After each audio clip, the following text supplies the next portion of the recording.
20 fluffy teddy bears that will only wilt under the Connecticut winter snows. For what it's worth, I sobbed for 3 days after that guy shut up those kids in Newtown. I stopped using tissues because my nose got so raw. I didn't shower. I didn't talk. I didn't breathe hardly. Call me emotional or a drama queen, and I don't care. I'll tell you again. I fucking sobbed. Then I dissected a frog. It didn't make me feel any better, but it made me stop crying. Stancy. Thursday. Another frog dissection. 1. Place frog in tray, ventral side up. 2. With forceps, lift the skin of the lower abdomen, cut with scissors. 3. Slide scissors into the opening and cut to below the lower jaw. 4. Cut the sides just posterior to the forelimbs and anterior to the hind limbs. This is my 7th frog dissection this year. Mr. Bio lets me help with the freshmen if they're dissecting. I am the best frog surgeon he knows. That's our joke. I bet he'd make me a name tag that says best frog surgeon if he could, but he's not very artistic.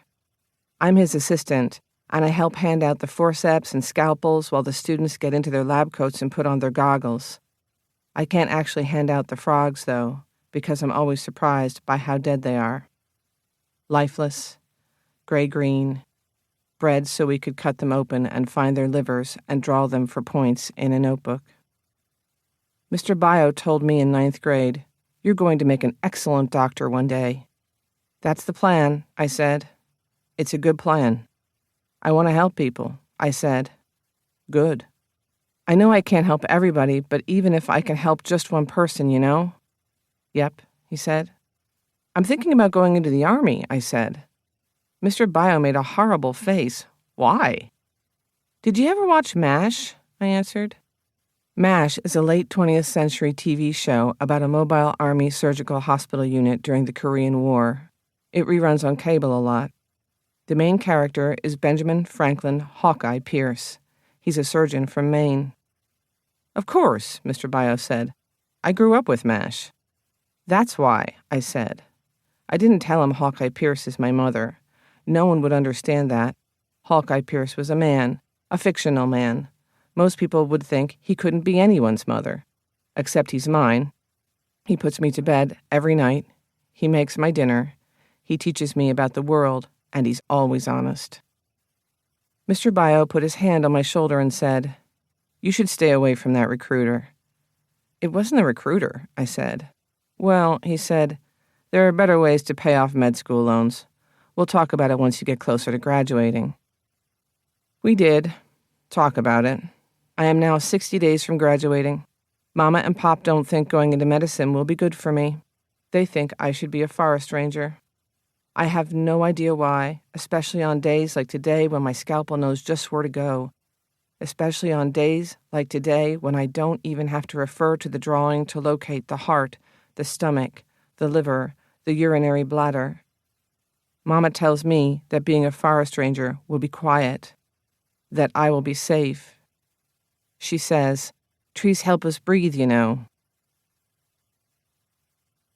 This morning, the school administration got a letter. The letter claimed to be from a student who was going to blow us all up before testing week. Nobody is supposed to know this, but I know. You want to know how I know, but I can't tell you that yet. The point is, somebody sent a letter and nobody knows who it was. But I might.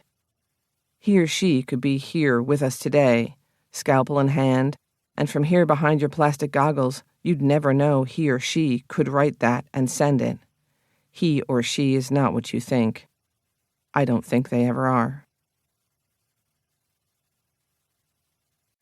Stancy.